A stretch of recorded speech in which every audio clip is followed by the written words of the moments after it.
Hi everyone, I'm Eric. And I'm And Christopher. we're Grow For Me 5B. Today we're going to take you on a December garden tour.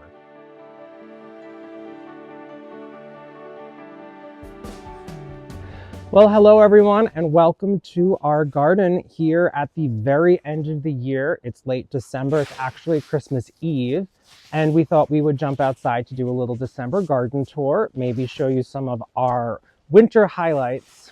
As you can see, it's been raining. I know it's been a very wet December, which I think we're lucky. Yeah, it's not a white Christmas, it is a wet Christmas. But we do have a lot of winter interest going. The North Pole Arborvitaes and the Blue Moffat Juniper are looking beautiful in the container. We had plans to do some lights on there, but this is also a year of sinus infections and the like. And colds and everything. I mean, we've been pretty sick between Thanksgiving. Yeah, we've been passing it back and December, forth. So we didn't get to everything we wanted to with decorations, but that's the way things go. Yeah.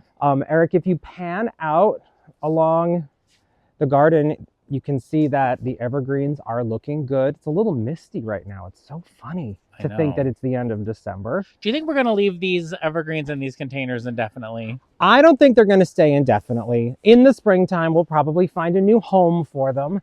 And there is a particular thing we're wrestling with. So right off the bat, I'm going to go stand somewhere. Eric, stay right there. And we need an opinion. Okay, imagine I'm the Blue Moffat Juniper and I'm 10 feet tall, 5 to 6 feet wide. We have a big trellis with honeysuckle that's yellow flowers. We have a blue meringue, dark purple lilac. We have 8-foot tall, quick fire fab hydrangeas. Do we need a big evergreen accent right here at the center? I'm voting no, too crowded. Christopher's voting yes. I'm voting yes. Just like really pyramid shape, just a really strong accent, because we have the weeping white spruce here, which is going to be tall and skinny. We have this beautiful tupelo tree, which is going to be a very vase-shaped deciduous. And then we have these big hydrangeas. And right now there's Midnight Masquerade there. Yes, this is Midnight Masquerade penstemon, which is beautiful when it's blooming, and then when it's not and you cut it back, it just kind of looks like a hole to me. So that's the question. Let us know what you think. But those are going to fill in, those Midnight Masquerade penstemon. They should all be touching in a giant cluster. I'm not for putting the Blue Moffat there. Christopher is. You let us know what you guys put your vote down below. If we continue around in this general area, you can tell me where you want me. Stay right there. Okay. I'm going to move. I'm just going to dive right in. We have the Tottering by Gently roses, which have their little red nodules, buds. I don't know. They shouldn't have them. Well, but it's been very mild. Very mild. And they're all wrapped up and ready to go. Everything is sleeping the way it's supposed to. I can see the little lilac buds ready to go ahead in the springtime. Look right over here at the cones on the weeping white spruce. How many we have this year? We got tons of little cones. Yeah. We have one less cone. Oops. Oh, you just broke one off. I broke one off, but it's really cute. I'm just gonna hold it. Just carry it around. I'll carry it around. I put lights on the Jardin Tower. I don't think they're gonna stay. It looks really cute at night, but during the day, it's they're distracting. They're a little bit. So we'll take those off in the spring. Yeah, and I think for the winter. It's just and I'm gonna trip over cords and. So down here we have our little trio of Let's Dance Skyview. Now these are an experiment for us. We normally don't have big success with big leaf hydrangeas. These are a macrophylla type. It's kind of a hybrid that blooms on old and new wood, but we tend to shy away from the big leaf hydrangeas because their buds don't survive the winters for us. The plant survives, but the actual buds on the stems don't survive because they bloom on old wood. So the flowers for next summer are already here on the branches. And so we'll see how they do. This is supposed to be like a really big improvement in breeding. So I'm excited. And they also are reblooming. So even if we lose the first round of flowers, we'll still get some later on. Yeah. So that is one of the things I'm most excited about seeing. The lamb's ear is nonstop. We cut this back in our fall cleanup and it just keeps coming. You can't stop that lamb's ear. Foxgloves. This was their first year in the ground, so we'll get nice bloom stalks on them next year. I think we're going to end up cutting those foxgloves back, though, right, Christopher? You will cut some of the foliage off that doesn't kind of bury itself under fresh foliage. Yeah, I think we should have probably have taken those back, I would think.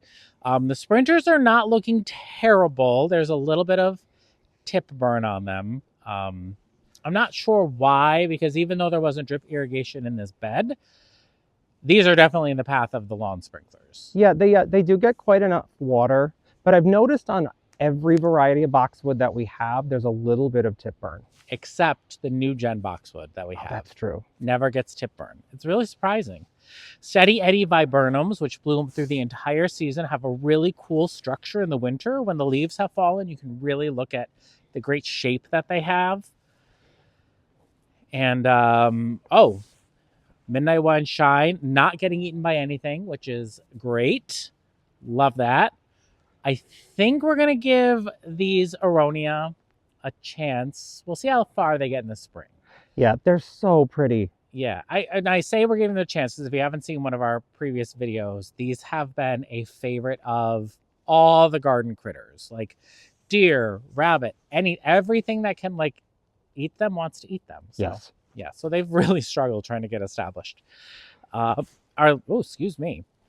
Quickfire Fabs. These are our reminiscent pink roses that are looking great. Our Catman is all cut back. Our Ancient Mariner still needs to be tidied up for the winter, but we will get there. And that's kind of like this whole section around. But I'm looking here and I'm thinking, we have this trellis, we have that trellis. I think we're pretty good on winter interest. Yeah, the winter interest is strong here. Maybe a big, giant evergreen. Maybe. You never know. But let's go this way. Speaking of beautiful evergreens, check out this Japanese white pine. The cones are fantastic. The structure is beautiful. This will take very well to pruning and shaping, and we can very much size control it. I'm really excited to see it grow. It's really slow growing, so we don't have to worry about it outgrowing its space too much. You can see that this sprinter boxwood and this sprinter boxwood, which were definitely not in the path of the lawn sprinklers, suffer. They didn't get enough water this summer, clearly, because they really have a lot of tip burn on them for so early in the season. Yeah, they're going to be getting quite a big trim come springtime. I think they're going to be fine, though. All of our elevated beds are cleaned out except our strawberries we left. And a little bit of rosemary still, well, I doubt it's still growing, but it's still there. It is. I believe it's a zone 7. So yeah, if we had an incredibly mild winter, maybe it'd survive. And then we've hilled in some sedum. This sedum, do you remember what kind this is, Christopher? I think that's, it's probably frozen in now. Oh, wow, this is frozen solid. I'm shocked. Yeah, it's frozen solid. Well, it has been pretty cold this week. Yeah, I think it's can't even get to the tag right now. I want to say that's midnight something. It's something. It's a sedum. Yeah. A generic sedum from Lowe's or Home Depot. Yeah, it's a really dark color. I like tucking it in places. Yeah, but I love this trellis, and I kind of want to repeat this Jardin trellis again in that container. Oh, that's a good idea. But we can reassess in the spring. I also like the variety. I don't know. The other option is we can put one of these 8-foot trellises here from this one over onto this one. That's another option. And we could do like 4 arches. I don't know. See, there's a lot of fun things brewing in our brain this time of year. Every time we look out the window, we think, oh, we could have 4 arches. We could put 2 Jardin trellises in there. Yeah. I don't know. There's lots of fun options. Over here, you can see the structure of our Bloodgood Japanese maple in the wintertime. This really doesn't have too much evergreen beyond the hellebores, which look great. They do. Considering during the growing season, they are completely hidden under the oak leaf, the Gatsby Moon oak leaf hydrangeas. And then we have this little guy. This was sent to us just this year from Proven Winners Color Choice Shrubs. This is a Sweet and Low Suracoca? Sweet box. Sweet box, but it blooms in late winter, early spring, and there's already buds on it. Yeah, it's a really nice little plant, very clean leaves, very shiny. Yes, It'll be and this fun to is watch another that grow. variety. This is the only one of this variety of boxwood we have. This is green velvet, maybe? Or Maybe, yes, I green... think you're right. Yeah, not sure. So this is a great area to look at the structure of deciduous trees that you can, call winter interest. Diana contorted larch. This has to be the coolest tree. We found this at a nursery by accident, and it has grown tremendously, very, very upright. But at the same time, all the branches are just winding and twirling, almost like those contorted willows. But it's a larch, so it is a deciduous conifer. Gets little cones on it and everything. Yeah, Very that's cool. a pretty cool one. We do have a little bit less on the evergreen interest going on here. There's a sprinter boxwood. There's a little collection of them. This area does also have a tater tot arborvitae and 2 sting arborvitaes, which are going to be great vertical accents in a few years when they shoot straight up. And they say very narrow. The Very, sting very narrow. arborvitae gets about 1.5 feet wide, but pretty tall. Yeah. I think you're also in a really good spot. If I start backing up towards the berm, you can start seeing the black pussy willow. It's got the buds swelling. It's ready to put out the little black catkins come the springtime. We were deciding on whether or not to coppice this to the ground, but I don't know. It's really cool. We have quite a few things we want to coppice in the spring, and we'll do a whole video about coppice pruning, and I think that'll be really fun to see how things go. So this is one of the things we're debating. Other things are definitely decided upon. Yeah, some things are decided upon. You can see up there the Norway spruce that was planted when we first moved in. That's taken off, doing really well. The winter interest of river birch is undeniable. It looks so cool. The bark is really nice on this. It's a really, really good one.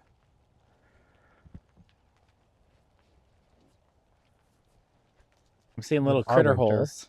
Critter holes? Yep, there's one. Yeah.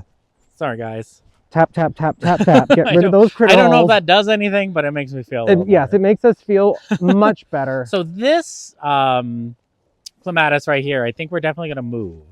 Yes, this is this Jolly Good? Yeah, it was not jolly in this spot. It was not jolly. I don't know what it didn't like about this spot, but it really browned out very quickly after its first bloom. So I think this is going to go behind our Emily Bronte roses, where we had the monstrous lemon appeal thumbergia this past year. This will be a much more delicate, appropriate plant to put in that spot. Up there, you can't see it most of the year. When we first were shopping for garden plants, we found something called Miscanthus giganteus. That is a 12-foot high ornamental grass.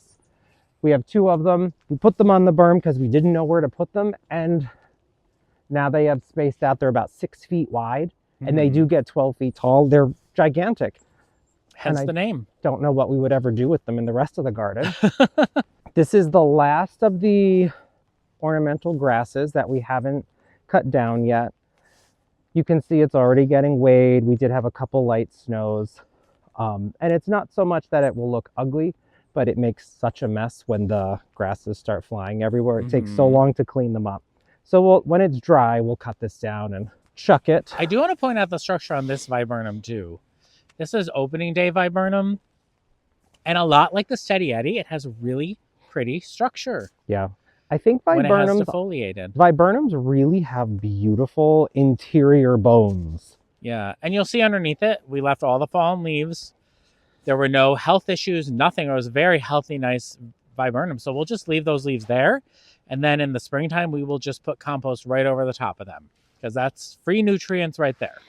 Same thing with this columnar beech right here. This is a red obelisk beech. And the leaves will push off in the springtime, and we'll just cover them right up with compost. We use compost as mulch. Moving along, some of these serendipity alliums. These were just transplanted, so we had left the foliage on to kind of protect the crown, but We might have to chop these down a little bit if they're going to get this messy. Butterfly bushes, we like to leave up completely until we see the first bits of new growth. Usually in our area, butterfly bushes die back pretty far. So we wait to see how far up each stem the growth starts. And then we can trim right above that and get the... And this one is, I mean, I think we planted it when it was a quart. Yeah. And I've just cut it to the ground every spring. Yeah, and it was just a generic little plant that we found. Yeah. And it's done so well for us. The seed heads on Rose of Sharon. This is the Orchid Satin, yeah. Rose of Sharon. They're really fun little seed heads, although this variety has never reseeded for us. No, it's a sterile variety. All the proven winners varieties are. So we are under our Gothic Arch, which has our generous gardener climbing roses on it, as well as Betty Corning clematis. The foliage on the generous gardener actually still looks pretty nice for our, having been frozen a couple times. Yeah. The Bobo hydrangeas, these will get pruned in the springtime. This is another sprinter boxwood, but it actually looks better than the other ones that were out in full sun. Yeah, it's very interesting the way that those evergreens are in different spots. Take a look at our Winecraft Black Smoke Bush. This is on our list of potential coppice pruning in the spring. I'm excited to do it, and we're going to be brave about it. We can't wait to show you how to do that. On that trellis right there is our Kinsley Ghost honeysuckle, really growing nicely. We planted that probably 3 years ago as a tiny little quartz, and it's very happy. Very nice. But again, I really like the structure in this area, the Litchfield Ern, the dwarf Mugo Pine, the columnar juniper, the garden arch, the beautiful structure of the redbud tree. And that's one of the reasons I love the redbud so much. And then underneath that is the square Essex trellis and our gold columnar juniper, which is very nice. I have been spraying Bobex deer repellent, which I think is working pretty well for us. It seems to be doing the trick. I mean, not that there's much to eat right now in the garden, but it's keeping the deer away, I hope. Fingers are crossed. We have not seen hoofs. Yeah, not too many hoof prints. But coming along this way, we tend to leave our trellises and plant supports up over the winter time because it provides winter interest. And then we remember where the peonies are. Yes, then we remember where the peonies are. And it's funny when you come out in the winter and you see things like this, you see this emerald green arborvitae clearly didn't quite grow as much on the base as it did on the top because all of that was covered by hydrangeas during the summertime. So yeah. Left up this little sculpture, but look at the color on the Tromnar blue spruce. This is a hybrid of a Serbian spruce and a blue spruce. It is icy blue right now. It's just stunning. It's almost the same color as the sky right now with the clouds in it. Really nice this time of year. Moving along past these quick fires and pinky winkies, which will prune up in the springtime, and we'll be sure to take you along for that and show you how I prune panicles and how I prune smoothleaf hydrangeas. We'll leave the big leaves alone. We'll leave the oak leaves alone. But we will walk you through the process of pruning panicles and Invincible smoothleaf Annabelle type hydrangeas. More sedum and more serendipity alliums.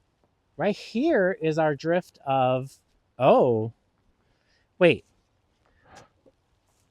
I see hooves. And I see nibbles. An eaten sting. This is a sting arborvitae, similar to the other two that looked so nice on the other side. Right after I just talked about how Bobex has been working. They couldn't resist. They couldn't resist. But you know what? It needed a little pruning anyway because it was a little weird looking. All right. I have to be diligent about that one. Can't focus on the negative. We'll be more diligent about that one. But I thought I sprayed heavy enough back here, but I don't know. It has been raining a lot. It has been raining a lot. We leave a lot of this up in the back with the seed heads for the birds, hoping to get some reseeding, the Cinderella milkweed, the bee balm, the Agastaki right here, the blue boa, and the crazy fortune.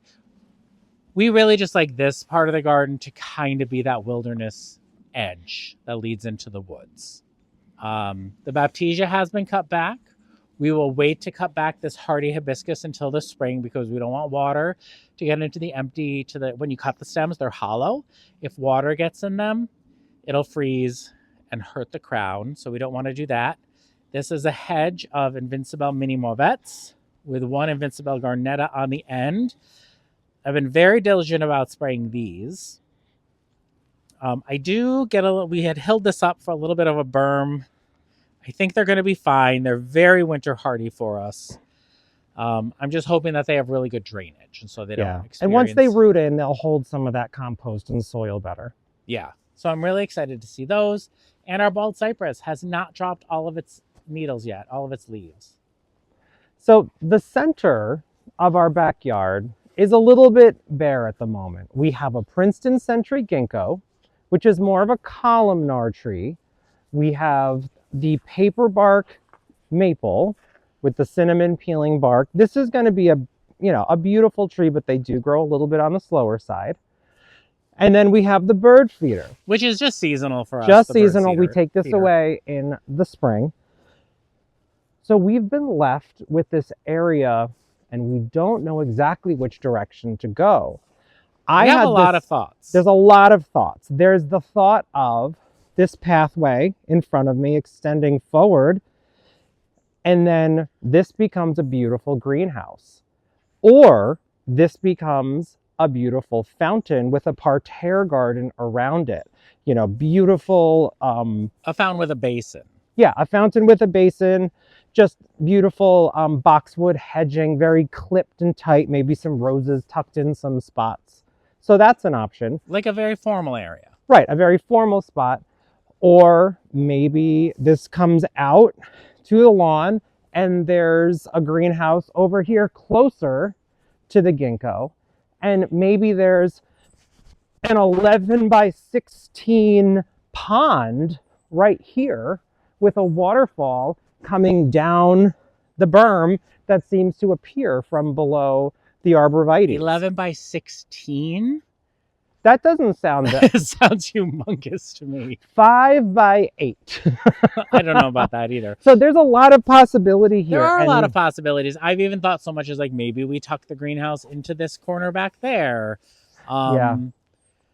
And what we don't really have the ability to do, you know, we're not doing a massive grand greenhouse, but something smaller that fits the scale of our yard. Maybe wood that's stained black, maybe black metal with glass. There's a lot of options in that department, but in a couple of weeks we're going to show you the current greenhouse we have that you've never gotten to see, so you'll understand why. Our basement greenhouse? Yes, we don't need a production greenhouse. It would be more pretty and fun. Well, I mean, to be fair, I feel like, is it going to be a greenhouse just for aesthetics, or are we going to use it for seedlings and stuff in the spring? Right, and hardening off our seedlings, which wait till you see what our driveway looks like in a few months. So there's lots of options back here. We would love to hear what you guys think. What would you do if you had this lawn? We've considered, because of this natural curve here, maybe this is the beginning of a bed that floats in the center, gets pretty wide, gets smaller again, and this could just be another collection of hydrangeas. Yeah, I mean, that's one of the ideas I've been tossing out there, is kind of like a little boomerang bed right there. Right. Almost to hide that path up the berm to get into the woods. I've actually even thought if this here continued forward and became a walkway, but the mulch bed rounded out. So this almost became a C shape here, connecting there. Lots and lots of possibilities. Yeah, and that's one of the reasons we got the drone, was so that we could fly the drone up and kind of look at it from a bird's eye view. But we have lots of planting space, lots of grass we can take out, and lots of garden to expand if we choose to do so. So right here we have our Jane Magnolia, which is budding up for the spring already. This is the kind of magnolia that as we get closer to spring, we could prune it up a little bit and take those branches inside and force them, which we have done before and have been very successful with that. So that's something cool that we can do. We're going to make it into a 3-stem tree come springtime. So a lot of it is going to be cut off. That's going to be difficult to watch, but I think it's going to be so effective over the next couple of years. Yeah, for sure. Our Blue Point juniper is capping off this fence at the end. We have our winter gem boxwood capping off our bed over there by the driveway. Gabriel oak roses are looking very healthy still, and our I cut firelight those down. tidbit hydrangeas are also looking very nice. The weeping Norway spruce, beautifully holding its green color this time of year, Yeah. which looks great. We're going to keep that staked for as long as we can. Those of you who have watched previous videos might remember that we've planted 3 Let's Dance Can Do hydrangeas here. I'm excited to see how those do. The structure on the, I wanted to say Tickle Creek, but it's not. It's Shiloh Splash River Birch. I think we're going to limit up a little bit in the spring. It has a small stature. It's a very small tree or a very large shrub. Shouldn't really get too much bigger than this, but it has amazing variegated leaf foliage. I wonder why it's leaning so much to the north. Because it's filled with whimsy. Yeah, the sun doesn't go in that direction, but for some reason it really is pointing to the north. I think it's just the growth habit. It's very whimsical. Our Hollywood juniper that we planted definitely needs something. It's leaning forward. It's falling out of its hole. Yeah. I don't think it was planted very well. I don't think I tamped it down well enough. No offense. Not to call you out or anything, Christopher. That's okay. I like to plant the small things so I can just dig a hole and shove it in. But we'll fix that. It still looks good. This forsythia, once it blooms, is going to another thing on our coppice list. So that'll go to the ground after it blooms. Again, the color on the Vanderwolf pine, fantastic. Christopher, can you get a close-up of this bicolor needle that's on it? I mean, they're really just spectacularly colored. It's just a gorgeous tree. If you have an opportunity for a Vanderwolf pine on your property, I highly recommend it. I was thinking about earlier in the fall when this had the interior needles turn yellow. The first time we saw that, we thought that the entire tree was dying, but it really does just shed a little bit on the interior. That's just what pine trees do. They're just interior needles. We learned that. I mean, it was many years ago when that happened, but if you look underneath, you can see the needles are down there. Again, we'll just leave them and we will put compost over them in the springtime as mulch. Let them mulch down. Yeah. Again, a little more winter interest here. This side of the house is still going to get another revamp, I think, in the spring. We have a nice partnership with Walter's Garden and Proven Winners perennials that are coming. And we're also doing a little bit more with Proven Winners Color Choice shrubs. I think it's going to be a nice little not an overhaul. We're tweaking. A freshening. Yeah, refreshening some things. And this house, I mean, this side is the west side, so it doesn't get any morning sun. It starts to get sun in the afternoon, all the way through the evening. We have a dark color siding, so the sun really heats up this side of the house. So we can't necessarily put things that are part shade or anything over here. And it's not enough light for some of the very full sun stuff. But we're learning as time goes. I mean, you know, our garden, we only started this in 2018. So we're heading into year 6. Year 6. Yeah. This golden embers, or ember waves, really pretty. It's really holding its color very nicely. It is. I'm very excited to see this grow and fill in. And look at our buds all on our lilac here. Looking great. Lilac is going to be beautiful. Blue feathers, Hinoki cypress. Love that texture. Emily Bronte is looking good. We left the bird bath out. Not sure if we should have, but we did, and it's too late now, so it's going to stay there. It's going to stay right there. The half Essex trellis right here on our Woolerton Old Hall. This we actually took a piece out, so it gets taller. It goes all the way up to here if we want it to. Yeah, we took that out because it trellis. was yeah. It looked silly at first. Yeah, if you have a rose or something, you're going up a wall or a fence or siding, this is a very nice trellis. I think eventually Woolerton Old Hall, we're going to train to kind of ramble along the top right here. Yeah, it'd be really pretty. Yeah. And then, of course, another emerald green arborvitae and our limelight hydrangea hedge. Looking great. This is going to be a long pruning video. Very long pruning video. There may be some fast forwarding involved. Yes. So our winter containers that we had so much fun foraging for are looking really good still. The cardinal red dogwood's holding its color. Yes, I came out and threw some lights on it almost immediately. They're on all the time, but they're kind of a muted ball shape. you know, they're just like a little glowy thing. So they just give a little definition to them, to the containers. I really like these sticks. I think we should save them. We should definitely save them. And also I kind of want to find a cardinal red dogwood and plant it up on the hill so that we can harvest more of these. They're expensive. And the matching one over here, still looking really good. The white pine that I risked my life for climbing down that hill looks fantastic. It's really, really good. Very nice. We leave our Russian sage. This is denim and lace, which is a non-spreading, more dwarf Russian sage from Proven Winners. We leave it here just like this so that when they come to shovel and plow, the stone doesn't get all messed up. I have put some lights on this juniper, the Hetzi columnar juniper, that have started falling down a little bit in the wind. It's very hard, obviously, to put lights up that high, but it's really hard to get them to stick to those tiny little branches up there.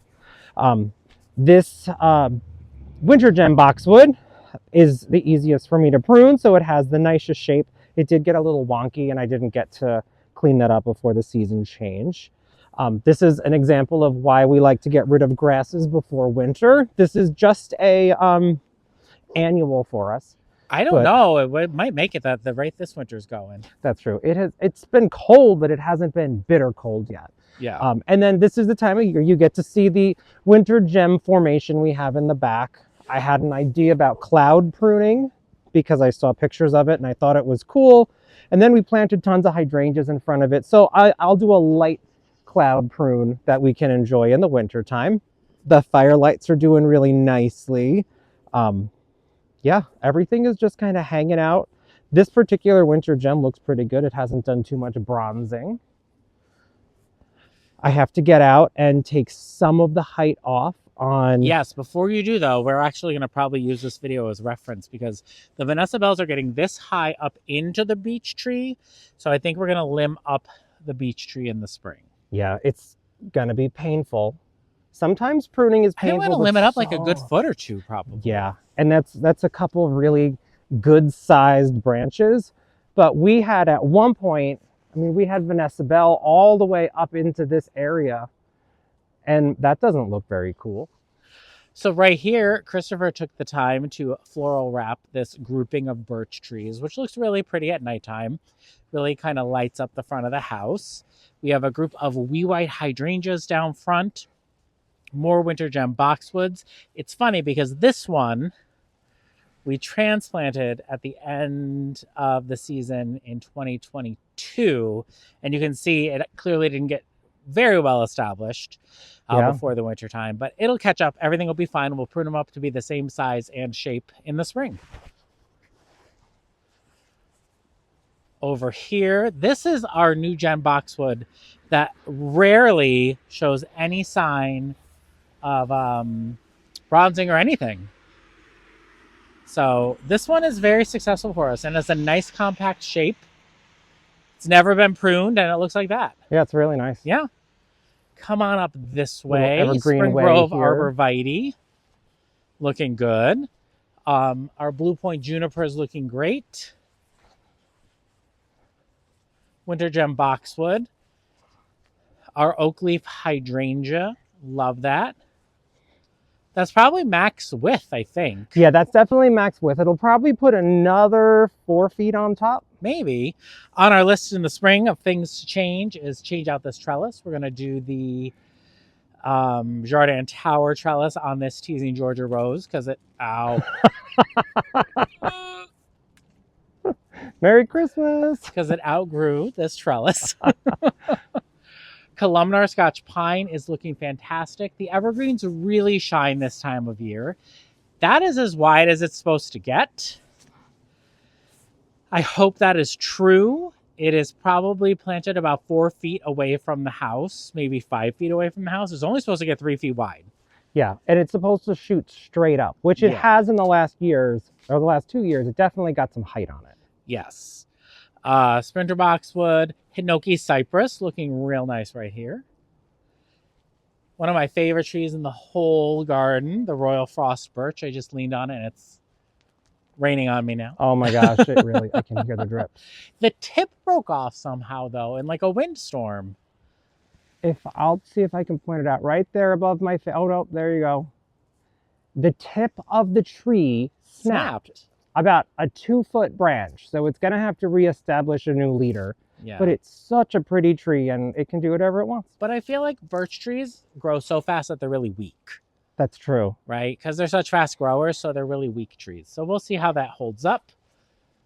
Christopher's going to show you how to pollard your willows in the spring, because this one's going to need to be refreshed. The hellebores are all green. We still have a hellebore in bloom, which is so surprising to me. Right here is our stone rug for our Adirondack chairs that'll come back out in the springtime. Our hydrangea room, which is a mix of Invincible Ruby, Invincible Sublime, Invincible Lace, Incredible Blush, and Incredible White, is going to be epic. I cannot wait to see it in the spring. I'm a little worried about the Incredible Blushes we purchased because they had a little bit of a fungus on them. But what I'm going to do in the spring is I'm going to just make sure to spray them with a fungicide. Keep them nice for the and first clean. few weeks as the new growth is forming. And then that kind of brings us right back to the Gothic Arch. Check out the branches, though, on this Aphrodite sweet shrub. This is another one of our maybe on our list of coppicing. Yeah, it's something that can be coppiced in theory. And we are looking forward to experimenting with that. That's the best part about this area. There's so much great structure that I'm not so worried about bringing that to the ground, especially because Eric pruned it to about 2 feet and it put on about 10 feet. Yeah, it's really a spectacular grower. This is our Winecraft Gold. We're not going to coppice this one because I'm just really loving it right here. And it's such a nice, tidy, upright habit that there's nothing that I dislike about it. The difference between that one and the Winecraft Black over here is the Winecraft Black is kind of doing this like arms out look, which isn't necessarily what I was going for in this area. So what'll happen when we coppice it is it will put on a lot more bigger, bolder foliage with its new growth, is what I'm understanding. And it'll be more of a shrub form. And it won't bloom. And it won't bloom, which is fine because I don't necessarily love the blooms on smoke bushes. No, they're fine. But the foliage is spectacular. And that kind of brings us back to the garden arch, underneath to our pagoda dogwood. Looking beautiful. Love that structure. As that gets bigger, that'll get limbed up. This is a Winecraft Gold smoke bush here that might be on the coppice list. We don't know. Another Litchfield Ern. Weeping Ruby Falls. Lady of Shalott Roses. That I need to clean up. Yep, those have to get cleaned up. Our hedge of Invincible Sublimes and our fountain is all put away. And that brings us right back to where we started. Well, thank you so much for joining us on our garden tour / walk around / idea sharing and kind of brainstorming. Again, I'm Eric. And I'm Christopher. And we're Grow For Me 5B. Thanks for growing with us.